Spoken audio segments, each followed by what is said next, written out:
Moses had a special relationship with God. He was able to talk to God face to face. He was described as being God's friend. What a wonderful privilege that must have been to be called a friend of God. Can you be called God's friend? Can God trust you? Can he tell you his intimate secrets? Can he let you in on what's going on?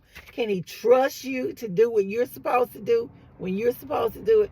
Well, all of these things are part of being intimate. Communication is a part of being intimate. If you are married, and even if you are not, if you're just simply in a relationship, or even if you're in a relationship with your kids or your parents, intimacy calls for communication. God was able to talk to Moses about his plans. He was able to talk to Moses about the thing that was going on because he trusted him. And he had that intimate relationship with him. He, again, calls him his friend.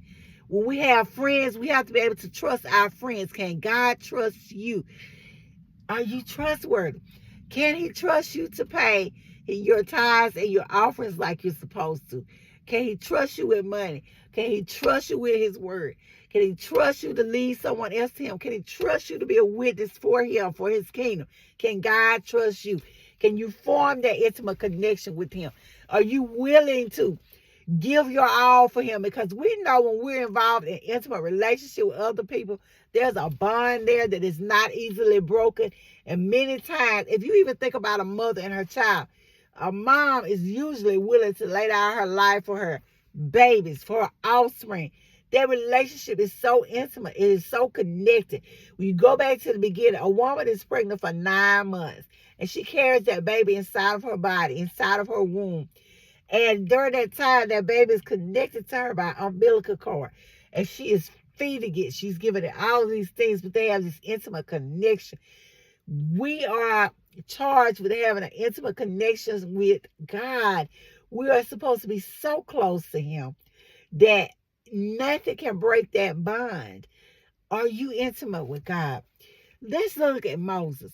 Moses was assigned the task of leading the children of Israel out of Egypt. God allowed him to be in bondage for 400 years, but then God sent a man. And we know God sent him because he protected him. He kept him. He trained him. He prepared him. And God doesn't give us a blessing unless he prepares us for it. How did he prepare Moses? First, he prepares him by learning royal protocol. He's raised in the palace among the Egyptians. Then he's prepared for the wilderness journey. How? By spending 40 years in the desert with his father-in-law, Jethro. Moses is prepared. He's trained for the mission in which he is going to be assigned. Even from his birth, before he formed him in the belly, God had assigned this mission to Moses. We're told in his word. God knows us. Even before he forms us in the belly, he knew us and ordains us to the job in which he's going to have us do. And he had already ordained Moses to be the leader of the children of Israel. He was going to lead them out of bondage, out of Egypt. So he already knew him. When we're intimate with somebody, they know us.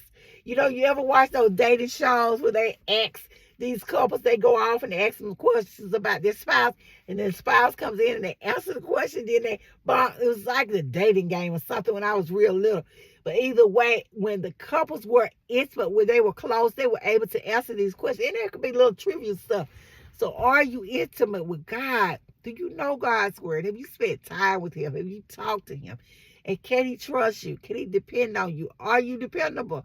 Or are you a cheating spouse? Either way, we need to be connected to God in the most intimate way. We need God to be able to trust us. And so I want you to stop and think about it. When we think about the art of intimacy, think about intimacy. Are you intimate with God? Are you spending time with him? Are you sneaking off to be alone with him? Are you setting up secret rendezvous that no one else knows about? Are you reading his word, his love letters to you? Are you reading those? Well, if you are not, then you should be. So anyway, I thank you guys so much for listening. This has been LaWanda 2 Cute Life Lesson, talking very quickly about the intimate relationship of God with Moses. And hopefully you can form an intimate relationship with God too. And I'll see you guys in the next video.